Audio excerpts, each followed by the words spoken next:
यो creator आ news reporter समाज सब अपना सब जकरा पर व्यूज पाव लेल वीडियो बनेने छलो ओइ पर त मामले किछ और निकलल। जल्दी से जत्ते ओकर फोटो आ पोस्टर है डालने छी अपना वीडियो अपना चैनल पर सब हटा लियो, नहीं तो कहिया जे मानहानि के केस लगा दे। तो फिर सब क्रिएटर सब के मुलाकात है समस्तीपुर जेल में। एहि दुआरे कहे छी हम तो जाई छी हटाव, अहूँ सब हटा लिया जल्दी जल्दी।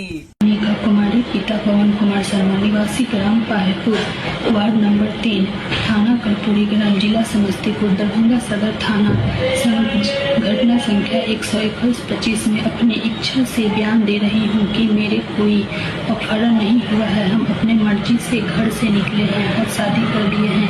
कृपया मुझे ढूंढना बंद करें। कृपया मेरी तस्वीर जो सोशल मीडिया प्लेटफॉर्म पर वायरल की जा रही है मेरी तस्वीर को तुरंत हटवाने की व्यवस्था करें। इससे मेरी निजता का उल्लंघन हो रहा है और इससे मेरी मानसिक स्थिति खराब हो रही है, अन्यथा मैं मानहानि के केस कर सकती हूँ। मेरा सारा पोस्ट तुरंत से तुरंत हटाए।